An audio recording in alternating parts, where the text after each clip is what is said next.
ومن أحسن قولا ممن دعا إلى الله وعمل صالحا وقال إنني من المسلمين. الحمد لله الذي خلق السماوات والأرض وأرسل محمدا صلى الله عليه وآله وسلم مبشرا ونذيرا. Allah subhanahu wa ta'ala güzel ahlakını ümmeti Muhammedi boğan ahirki zaman Müslümanlar cemaatiga alahide İslam obrazını yaratadigan en isil xislat qilib Muhammed sallallahu aleyhi ve sellem arqılık ugatgan. Şunun üçün Allah subhanahu wa ta'ala Kur'an-ı Kerim'de Kalem suresinin 4. ayetinde Euzu billahi mineşşeytanirracim. Bismillahirrahmanirrahim. Ve inneke la'ala hulukin azim. Hakikaten sen ey Muhammed elbette kattı yuqori ahlak üstügesen degan. Demek güzel ahlak bizninki sözümüzde bo'lishi, bizninki ish harakatimizda bo'lishi, bizning hayotimizda bo'lishi kerak.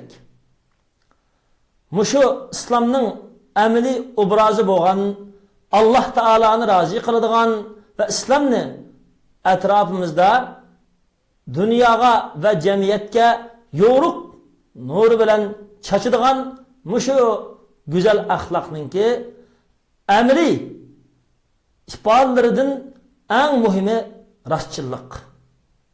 Biz yuqorqi darslarda rostchilikning haq meydanında turuş ve ameliyatda rastlık bilen sözleş ve ameli ish harakatimizda rastchil bo'lishdan iborat bo'lgan bir qancha turlarini sözleş bilen birge sat, yaman ve eski ahlakninki, nachar ahlakninki her türlük yaman illatlardan agahlandırıp öttük. Yani nifaqlik ve şundakla sözlerde yalgan sözleştin saklanış, emli iş harekette yalgancılık emli tören, yalgancılık oyununu oynaş arkalık, yalgancılık kılıştın saklanıştın lazım ikenlikini söz öttük. Şundakla yalgancılık yukarıdaki insanın kalbide, sözüde, ish harakatida bo'lgandek ham yalg'onchilik insonning yana bir turlarida bo'ladi.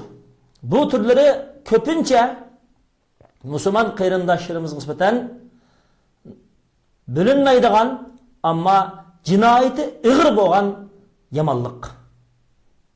U qaysi yomon axloq? U bo'lsa-mu közümüzün işaretleri bilen, kolumuzun işaretleri bilen, beden kuruluşumuzun şekli işaretleri bilen hıyanet kılış, yalgancılık kılış, İslam dinga, şeriatga, Allah düşürgen mecburiyetlerge aşilik kılış, ya ki Allah çekligen işlerini kılış, ya ki Allah buyurgan yaxshi ishlarni mushu ishoratlar bilan cheklash yoki Allah cheklagan ishoratlar, Allah cheklagan yomon amallarni ishoratlar orqali yo'l qo'yish, mana mushuning hammasi go'zal axloqni yo'qotadigan, Allah subhanahu va taoloni norozi qiladigan, bizni islom doirasidan yiroqlashtiradigan, musulmonning obrazini xunuklaştırdıgan Peygamber sallallahu aleyhi ve sellem'nin ki emri samimi İslam emriyeti ve İslami hayatıdan ayırıp koyduğun Müslümanlarını düşkünleştirdiğin naçar yaman kılmış. Muşu naçar yaman kılmışlarının ne olurduğun birisi köz arkalık işaret kılış, kaş arkalık işaret kılış, baş arkalık işaret kılış, amri qo'l putlari orqali ishorat qilish va har turli shahvat, gunoh, ma'siyat ishoratlarini qilish yoki har turli Allah cheklagan yomon ishlarni mushu ishoratlar orqali maydonga keltirish. Masalan, ishoratlar orqali bir musulmonninki o'ldirilishiga yoki yaxshi bir ishiga ega bo'lishdan mahrum qo'yishiga sabab bo'ladigan ishlarni qilishning har qanday birisi mana bu cheklangan yomon axloqlardan iborat. Shuning uchun Alloh subhanahu va taolo Qur'oni Karimda astaizu billah ya'lamu kha'inatal a'yuni va ma tukhfis sudur. Alloh subhanahu va taolo ko'zlarning qilgan xiyonatini biladi va ko'ngillar yushirgan yaxshi yomon hamma ishni biladi degan. Mushu oyat to'g'riliq Abdullah ibn Abbas radhiyallohu anhu mundaq rivoyat qilgan. Bir odam musulmonlarning ahli bolavaqisiga uyiga kirdi. Ularning go'zal ayollariga qaraydi. Ularning go'zal ayollariga qarag'anligini uy egasi tuyib qolganligini bilsa ko'zini burib oladi yoki yumib oladi. Ammo shundoq uy egasi bilmagan vaqtida ko'zini shu uy egasining ayollariga, nomahramlarga tushirdi. Allah subhanahu va taolo u kishining qalbidan xabardor bo'ladi. Allah subhanahu va taolo u kishiningki o'z avrati orqali nima ish qilmoqchi bo'lganligini Allah subhanahu va taolo xabardor bo'ldi deb tafsir qilgan. Yana Zahhak munda rivoyat qilgan, ko'zlarning xiyonat qilganini biladi deganning ma'nosi ko'z ishorati orqali yomonlik qilganligini, bir musulmonni yoki bir insonni ko'zga ilmaganligini, haqorat qilganligini biladi degan. Yana Abdullah ibn Abbas radhiyallohu anhu yana bir rivoyatda ko'zi orqali zina, ya'ni ko'z zinasi qilganligini biladi degan bo'ladi deb rivoyat qilgan. Imomi Suday ko'ngillar yushirgan narsani biladi deganning ma'nosi ko'ngillarga kelgan har qanday yomon his tuyg'u vaslarni biladi degan bo'ladi degan.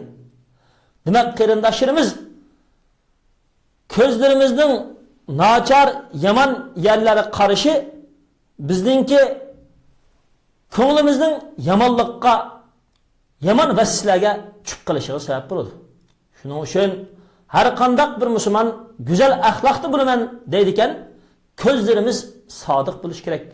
Allah subhanahu va taolo buyurgan, Allah taolo rozi bo'ladigan yaxshi ishlarga va ruxsat qilingan ishlarga qarshi har qanday nomahramlardan va yomon narsalardan hozirgi zamondagi har qanday turbatlari va dunyoda yo'rayotgan insonlarning ruhsiz, ularning oilasiga kirayotgan har turli hayosiz shahvani resim programmalardan o'zini yiroq tutish bilan ko'zlarini har turli yomon shahvani resimlarga qarashdan, shundaqmi ham qarab qilishdan, xiyonat qilishdan saqlashi va musulmon qarindoshlarimizning ayollarga va har qanday nomahram ayollarga shundaqla xiyonat bilan qarab qilishdan ham saqlanishimiz lozim.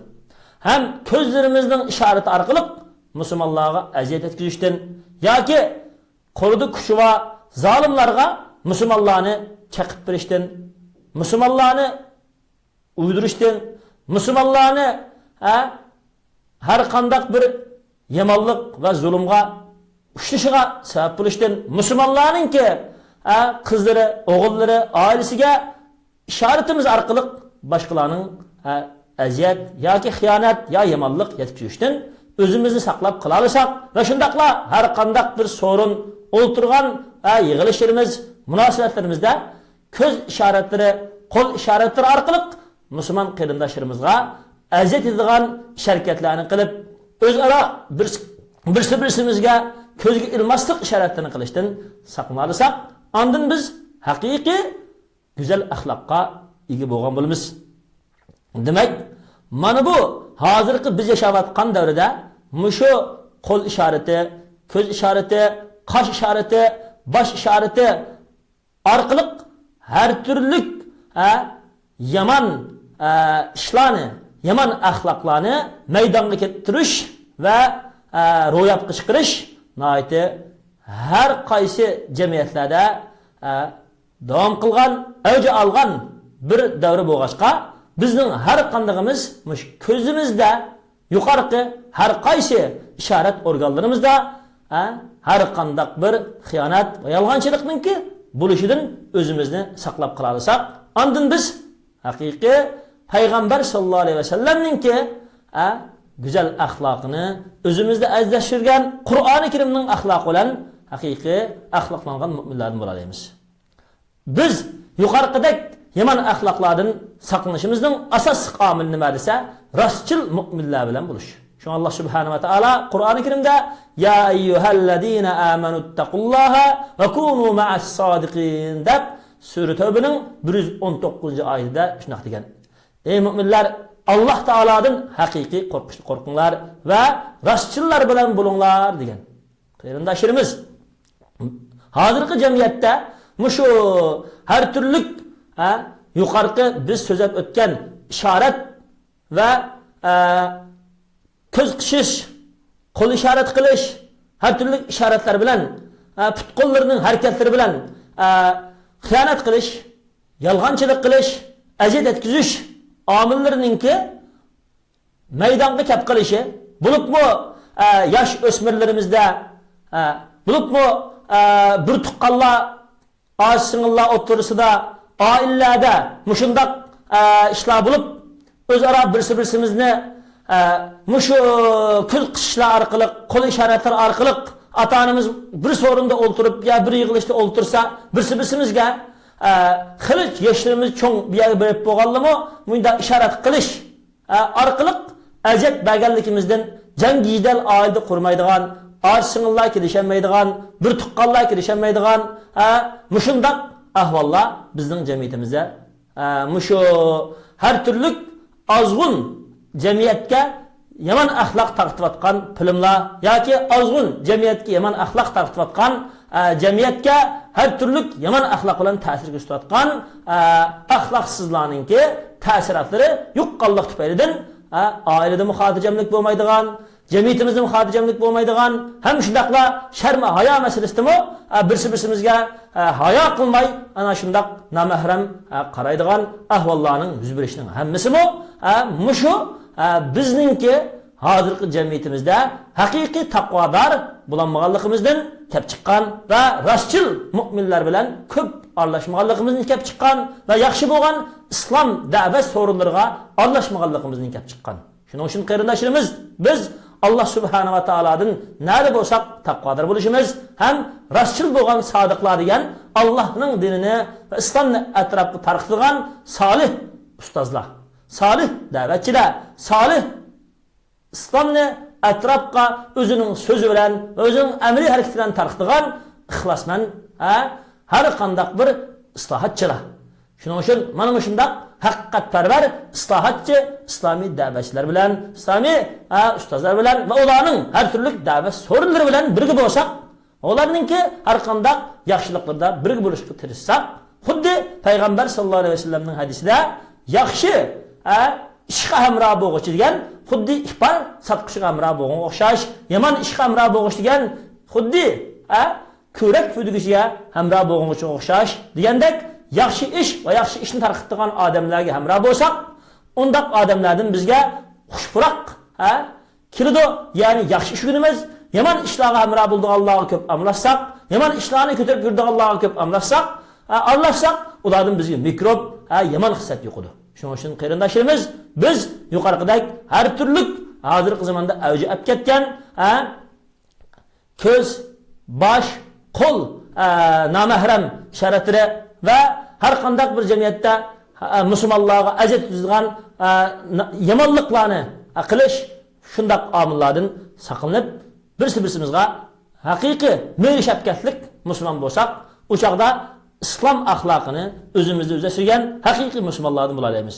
Chunki payg'ambar sollallohu alayhi vasallam hadis sharifda İmam Ahmed Abi Umame radıyallahu anh'ın rivayet hadisde qala Rasulullah sallallahu aleyhi ve sellem Peygamber sallallahu aleyhi ve sellem mundaq degan: Mu'min har qandaq yaxshi xislatlarga xo'ynudir.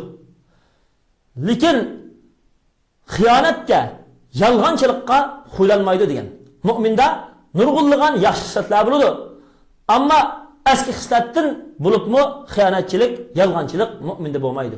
Shu mu'min xiyonat qilishi, yolg'onchilik qilishi, mayli u harakatlarda bo'lsin, mayli ishoratlarda bo'lsin, uning tepasi bo'lmaydi. Yana payg'ambar sollallohu alayhi vasallam deganki, kullu mavludin yuradu alal fitrati. Har qanday tug'ilgan bola islom xarakteri tug'iladi. Uning ota-onasi uni yahudi xarakterda tarbiyalab chiqadi, yo uni nasara xarakterda tarbiyalab chiqadi, yo uni majusi e'tiqodi va xarakterda tarbiyalab chiqadi. Yoki uni aw yatrukanihi musliman, yoki uni ota-onasi musulmon qilib o'zining asli holatidan tarbiyalab chiqadi degan.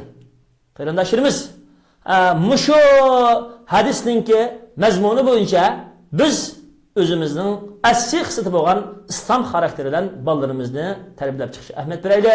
Bolalarimiz har qanday bir jamiyatda, har qanday bir vaziyatda o'zininki ish harakatlari orqali go'zal axloq yaratadigan bo'lsin, nachar qilmishlarni har qanday bir nachar filmlardan uyunadigan bo'lmasin.